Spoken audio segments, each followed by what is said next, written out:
because I've asked the question, how do you know someone is entirely sanctified, and where have we seen examples of something like that before, or even like biblically, have we seen an example of someone like proclaiming entire sanctification? I guess if you understand what I'm asking, like do you have any insight on that? Um, it, I think some of it depends on how you define it too. Okay. So, for example, I would say I've met people who are very holy, where I can't say that I witnessed them do something that was, unloving or uncharitable, or like, something that was, yeah, that's definitely not something that would make God happy.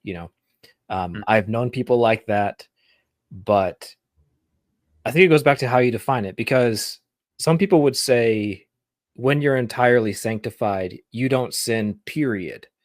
But I'm not talking about like big sins. I'm talking about like no sins at all. And when you have that sort of thing, I feel like it's very hard to number one, to like, you're never going to recognize that in yourself, right? Because the moment you do, it's like you sort of committed, the sin of pride a little bit. Right. Yeah, exactly. No, I don't sin at all. Whoops, just did. Or like the sin of presumption or something. Yeah.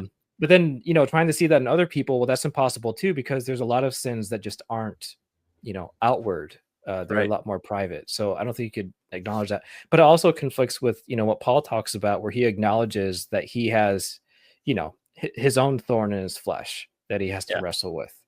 Now, obviously, you could, interpret that in a way where you wouldn't count that as, like a personal struggle, or it may be like an attachment to sin, let's say.